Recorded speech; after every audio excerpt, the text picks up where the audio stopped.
Welcome to the Real Estate Syndication Show. Whether you are a seasoned investor or building a new real estate business, this is the show for you. Whitney Sewell talks to top experts in the business. Our goal is to help you master real estate syndication. And now your host, Whitney Sewell. You started to find landlords who, I guess that you could help really change their business model to increase their income. Yeah, I found landlords that were just looking to rent their property, right, on Craigslist or Zillow or anywhere like that. And I'm like, hey, I see you've got this property for rent. Let me show you some data on this new model that I'm working on that I've got some data on. And what if I could increase your revenue by 2 to 4x? And they were like, well, what's the catch? And I'm like, there's no catch. It's a different model, right? We're renting your property out by the night instead of by the year, essentially. And, a lot of people said no, a lot of people were scared and everything else. But, the first couple that said yes, we got some data after a few months. And, just like I told them, they were 2 to 4x in their top line revenue on these properties. So, it's been fun. So where can I do this? Are there specific locations? Are there, is it just wide open? Is it any city? Is it, where can we do short-term rentals? Yeah. So as this niche matures over the next couple of years, some of you may have seen there's different regulations. Every city, quite frankly, is different.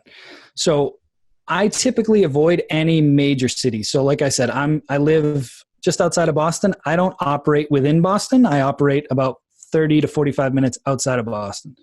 Any large major city that has a quote unquote like lack of affordable housing, they typically don't like short-term rentals just because they're like, hey, we need inventory for people to live here, right? So I typically stay 30 to 45 minutes outside. But as far as like, would it work in a market? First, just Google like short-term rental ordinance and enter your city name. And then that'll tell you if it's legal or not. The most common restrictions I see are, owner occupied or the limited number of days in certain major cities. But other than that, it's pretty new.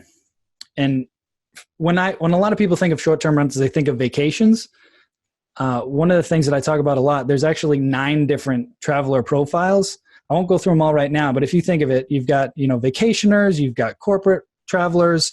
If you're anywhere near a university, right, you've got traveling staff, you've got people visiting, you've got parents visiting.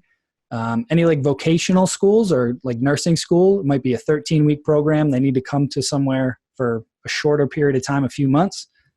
If you're near a hospital, right? Like the situation I was talking about earlier, we were there for, 3 weeks at a time. That's very common, especially at, some larger or specialized medical facilities. So those are just a few. And then just in general, there's just lifestyle events. No matter where you live, people move away and then they come back for birthdays, weddings, funerals, wakes, all sorts of life events. So I want to ask you, like, as far as, multifamily properties, complexes, is that something we could incorporate? Absolutely. So a friend of mine from my mastermind group, he operates down in Southern Texas and similar, right? He owns a lot of apartment complexes and he's starting to transition a percentage, about 10% of his units to short-term rentals where he'll furnish them. And he's generating fantastic cash flow. And I just had a call yesterday with an operator up in Canada who's doing the same thing and starting to switch her portfolio, starting to allocate some of her units to short-term rentals. Wow. So let's say I have, let's say like that deal specifically, obviously we have, professional management that's managing the day-to-day operations. So, would I be, or I guess, how would that work? Would I say, okay, management company A, these 2 units now you're not managing other than maybe maintenance and, some direct things like that. But then I'm going to hire somebody like yourself to say, okay, now Michael, you're managing, these 2 units. Yes, you could go that route, or like I teach my students, right? Like the portfolio that I have now, I have all the systems in place that I can manage that portfolio in less than 2 hours a week, just because so much of it can be automated through all the amazing technology that we have. So a lot of folks, myself included, when I first looked at this business, I'm like, it looks like great cash flow, but it's got to be way more work than just hiring a management company like, traditional large multifamily investing. But the truth is, if you have the right systems in place, you can automate 95% of the business. So if you wanted to, you could do it yourself, or you could definitely hire somebody like myself that this is all we do now. Wow. And can you give some examples of how you're automating, or maybe some tools that we could even use, that you've found to be very useful that we could use in a syndication business as well? Yeah, absolutely. So there's 4 systems that you really need. We can talk about a couple of them, but the first one is pricing. So similar to hotels, right? If you go online, or airlines or anything, you'll notice those prices change every single day, right? So I use a software. There's a bunch of them out there, but I use a software called Price Labs, and that automatically adjusts my rates every single day to maximize my occupancy and my revenue throughout all my properties. Wow. And I'll go in and review it once a week on Monday mornings and just kind of see how I'm doing in certain things and maybe tweak things here and there, but that handles the majority of it. You need a communication or like a channel manager. So if I put properties on Airbnb, HomeAway, Booking.com, Expedia, all of those, you need to make sure that those calendars sync up and that all the messages on all the platforms come together, and you want to automate most of those messages because, I get thousands of messages a month. I don't want to sit behind my phone or my computer and answer all those messages. So there's different softwares that you can use to manage that. A lot of them even have artificial intelligence. So if somebody's like, hey, where's the pool? It'll detect a question about the pool and it'll send a response about the pool. So, or something simple about how to get in, or a code or address, exactly. Or it can just know exactly what to say. That's awesome. Yeah. So the third one is around access and security. So we'll talk about this one because this is a common concern for most investors, right? So access, there's a bunch of different Wi-Fi locks that you can use. So nobody ever gets a key to one of my properties unless it's an emergency and they have to use one of the lock boxes. But I use a Wi-Fi lock system called August Home.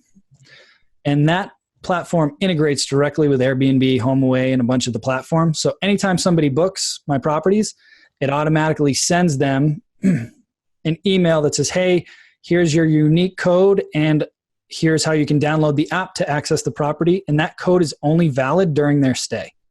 So from a 4 p.m. on check-in date to 11 a.m. on checkout date, after that code no longer works. So from a security standpoint, nobody's could possibly go off and make duplicate keys or anything. Then you kind of have a 4-step system. So you've got the Wi-Fi locks. I use a Ring security camera on the outside of every property.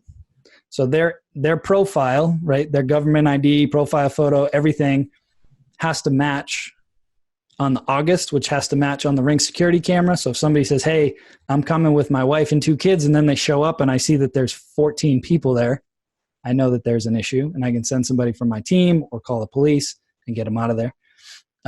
Inside the property, probably the coolest piece of technology, and I was actually just hanging out with one of the co-founders earlier, is called Noise Aware. And what this little device does, it's about the size of this mouse, and you can plug it into an outlet in the property, and it measures noise levels. It doesn't record, you can't hear conversations or anything, but all it does is measure decibels.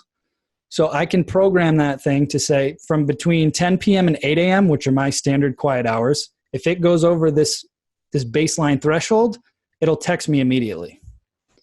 So it's happened 3 times over the last 2 years, right?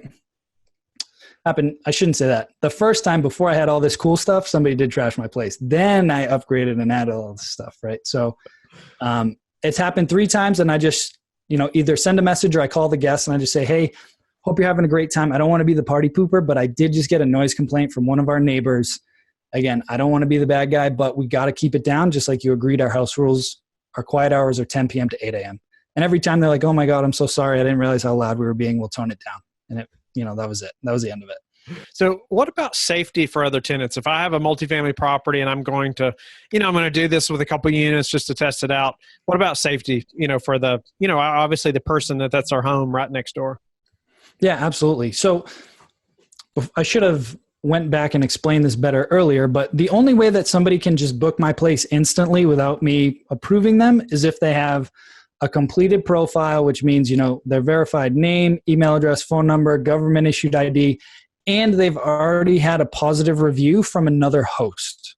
So they've already used the platform and somebody else like me already hosted them and said, this was a good guest. They were great. They took care of the property. That's the only way that you can book my place without me physically approving you. Otherwise, you have to send me a message, or quite frankly, my team a message now and say, hey, I'm coming to the area for XYZ. There's going to be X number of guests. It's my wife, my 2 kids, or my brother-in-law, or a couple buddies, whatever, and just lay that all out. But they have to have everything completed. And then I could just check the security cameras if I felt anything was off. But I typically don't rent. I shouldn't say typically. I don't rent to people under 25. And I kind of have those baseline rules in there. Why short-term rentals, and what kind of got you into that? I know maybe you have military background. What is that something that kind of pushed you into short-term rentals? Yeah, for myself, I fell into short-term rentals just because, as a military guy moving to the DC area, it's expensive to live here. And short-term rentals really allowed me to be able to start actually living in my house for free. I purchased a primary residence, and I was just trying to look to save some money. And when I listed my basement unit online, I realized that I was actually quickly able to cover my mortgage, which kind of inspired me to start this blog, Short-Term Sage, to be able to teach other people that, short-term rentals is a way that, I don't have, as a military guy, like I wasn't making a lot of money. So having the option to make, over $2,000 a month off of a basement unit is kind of crazy when people are investing into properties, spending, tens of thousands of dollars to maybe make, $200-$300 a month. With a lot of headache, as a short-term rental, there is a lot of simplicity. There is a lot more ease. There are different things because it is a hospitality business. But when we started teaching other people in the space, we quickly realized that, this isn't just list your basement unit online and make money business. This is actually something that you can build a whole business around, or you can incorporate that into your other types of asset classes, like in the multifamily space is what we started realizing as we scaled our company. Nice. And John, and where are you located, and why is Airbnb your focus? I'm in the DC area, Maryland proper. And, I thought of Airbnb and short-term rentals as more of a way to get some side cash. I was an avid flipper. I had a franchise called Homevestors, where I was buying homes and flipping homes. And I was kind of I would say mediocre in doing that. I was able to bring in some money, but then at the end of each flip, I was still kind of like, that's a lot of work just to get, maybe, of course, we're talking probably 60,000 in profit, but I just felt like I could be doing something different or better. And I stumbled across Airbnbs just by going and staying at one. And once I really did the math, I was thinking, whoa, this is something that is way better than just going out and flipping homes. And I started, I had a full-time job at the time, and I just wanted an extra like $4,000 a month. And I was able to achieve that very quickly. And before I met Julian, I was already like scaling up to about 24 apartments. And I had the 24, and I was still working my day job. It just was so easy to kind of get things going. And I took that franchise mindset, that, systems and standards kind of thing, where I built these systems, and it made management of these apartments really easy. And it didn't stress me to have them. And I was, because I was a flipper, I knew other flippers, right? So my investor friends that kind of came out, and they had properties they were going to flip, or they bought a bigger building and they didn't know what they were going to do. I became an avenue for them to kind of flip to, or basically fill an apartment that they had vacant. And then I would add extra income for them. So it was like a win-win for the both of us, until they started, literally throwing apartments at us. Just because, hey, I'm confident that John at the time could just go out and just fill these apartments. So I'm just going to go buy a bigger building. I'm going to give 20 apartments to John, and he's going to go and do it that way. So very interesting, very fun. Great business to couple in, like you guys said.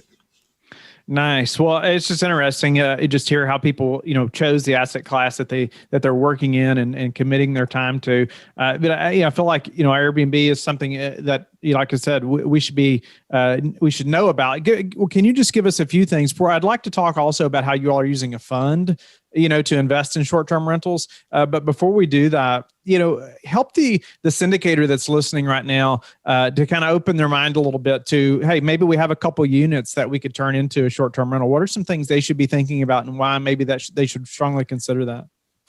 Yeah, well, as a syndicator, there are a couple options that you definitely want to consider. If you do have a property, a lot of people say, it's location, which is important. But the thing about short-term rentals that we see and that we teach others is that short-term rentals don't always have to be in these like major like cities, or they don't have to be specifically in vacation destinations. A lot of people travel to different areas. You might have a multifamily building in maybe more of a rural area that's outside of where maybe a lot of hotels are. That might actually be the perfect area for a short-term rental, because people traveling to that space, maybe they are looking for a corporate stay. Maybe they are a traveling nurse, blue collar worker, someone that's going into maybe an area that your property is located in that you can accommodate for. There might be a large business there. Could be next to universities, schools. A lot of syndicators are looking for these prime locations where there is going to be increased jobs, where they maybe are near a university, or they're by something that is going to draw people in. Those same reasons why people are going to be drawn in to live are also going to be very similar to the same reasons people are going to be traveling there to stay. So if you are looking to incorporate short-term rentals into your business, there are a different couple options that they might have to choose from. Yeah, and I think too, we have to think through like supplying the furniture and just having it outfitted, right? If we're going to have one or two units like that, but it could be a potential increase in income for a few units at least, right? And how would we think about like how many units we should consider, or have you seen other multifamily operators say, okay, let's start with one and then let's see what happens, or do they start with a couple? What does that transition look like to kind of get our feet wet a little bit? That actually just starts out just by checking almost the person's temperature. Some people do want to start out just with one unit. Some people are already somewhat hip to the space, so they want to start out with more. Typically, what we end up seeing is people doing at least 10% of the apartments that they want to do, let's just say within the first year, whether that rollout means they're going to start out with, hey, just two, or they're going to do more. But we see that they like that, or some cases we actually take up entire floors just because some people don't want to mix short-term guests with long-term guests. And we understand that concept, of course. And the advantage of having like somebody like ourselves come in is we can take the floors that are necessarily not that popular, maybe like all ground floor apartments, because our guests don't necessarily care that, hey, I'm not living here on the ground floor, but yet I'm just coming to stay. This is a comfortable space. It's styled very nicely. And I'm just here for a week. So that's one advantage that we can definitely offer there. But if we're talking about numbers, right? Let's just say you can make $300 per door just on a regular apartment. What we're able to bring in typically is about double that when we're taking it to a short-term market. So we're adding almost double the profit per door to the investor. And that's something that this industry is really the only thing that can do that.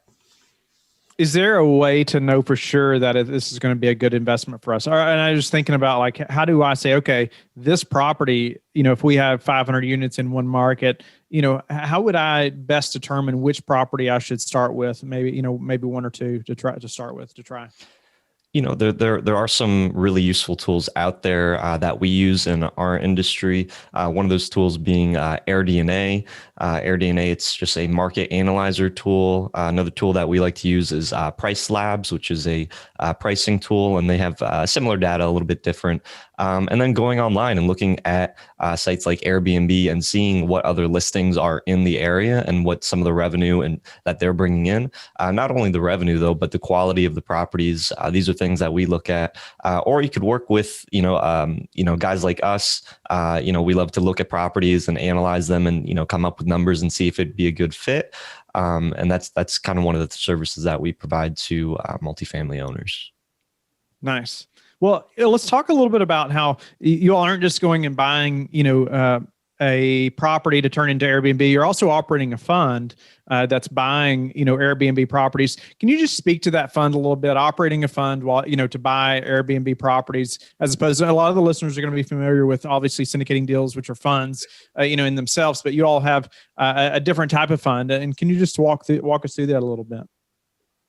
Yeah, came up with a different concept, right? We worked with a bunch of people, bunch of investors, and what we found is that having a certain amount of units in one space is great, but there's some seasonality that that person is exposed to. So how do we kind of hedge off some of that seasonality, which kind of gave us the idea of, hey, let's start a fund where we can go out, we can pick up apartments in different markets to basically flatline the seasonality across the board, offering great returns just throughout the year.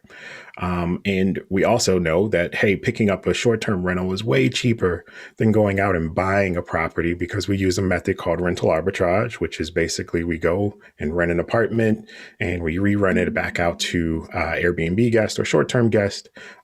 And that way we're only in for the furniture, the security deposit. So we're talking, let's just say 10,000 per apartment. So allowing somebody to come in, dump some money into the fund, we're actually paying out 24.5% IRR on that fund. So really great returns. And we're doing that over a 5-year span. And you almost can double your money by investing into the fund. Interesting. And tell me what parts of the country are you all seeing as best for Airbnb right now? Maybe you can speak to just the pandemic and things that's happened as well recently and how that's affected this market. Yeah, the a lot of people are looking at short-term rentals as something that has been seriously impacted, and that's really going to be very market and location dependent. So let's just say for us, we've got properties located in Miami, DC, New Orleans, Pensacola, and different areas. Each market, it has a slightly different effect. We see just outside of the metro areas are actually doing surprisingly well because people are looking to get away from the cities and are looking to get into more rural, more outside of these metro areas. But even in these metro areas, again, people are still traveling for work. People are still, doing business. So the areas that we might see the greatest impact might be, completely isolated destinations, maybe like Tulum, or a lot of maybe like ski resorts, things like outside of that. But really, again, it's going to be market and location dependent because each county is going to have different regulations on how they will adjust the travel. But short-term rentals, it really is a market-specific type of effect. So let's say, as a multifamily operator, we have a couple units we're now turning into Airbnb. What are some ways just that we can maximize the revenue? I mean, some things that I wouldn't know about unless I'm speaking to somebody like yourself, that we haven't talked about already. I would say it's probably best to go out and just contact somebody like us or us, because we're going to be able to analyze the property and tell you at least what we expect to bring in. And we have a template in which that we know we can put in as far as aesthetics and looks and feels that satisfy our guest. A lot of people sometimes when they think of Airbnb, it's like, oh, I'm going to IKEA, I'm going to pick up this furniture, I'm just going to throw this thing together, but I want to charge $300 a night. And that technically is an epic fail. If you go out and do something like that, you're really not going to maximize what you're going to bring in. Your reviews won't look that great. So if you want something that's very turnkey, you want to talk to a professional that's done it over and over again. And collectively at the moment, we have over 50 apartments that we do this for. So in, like I said, multiple markets. So it's very easy for someone like ourselves to come in and direct and then go ahead and just provide returns for you. How do you prepare for a downturn when, with Airbnb? Yeah, it's one of the questions that we get all the time, and even how we kind of made it through the pandemic and things like that is we got to know our seasons, right? Knowing our seasons let us know how we basically change our pricing. And we get really aggressive on pricing when things are low. That way we can get longer stays, and we try to target longer stays, stays that are like 3 months or less, or most times more. And we just try to get through that low to get back to the high where we can go ahead and charge our maximum price. So pricing has a lot to do with it. Marketing has a lot to do with it. And actually just screening and trying to get the right guest for the right length of stay is really key. We hope that you have enjoyed the highlight show today. You can always listen to the full episodes that were featured today by clicking the links in the description box. Let us know in the comments what you thought of this episode, or you can go to lifebridgecapital.com/podcasts and click the feedback button. Let us know how we can add more value to you. Thank you, and talk to you tomorrow. Thank you for listening to the Real Estate Syndication Show, brought to you by LifeBridge Capital. LifeBridge Capital works with investors nationwide to invest in real estate, while also donating 50% of its profits to assist parents who are committing to adoption. LifeBridge Capital, making a difference, one investor and one child at a time. Connect online at www.lifebridgecapital.com for free material and videos to further your success.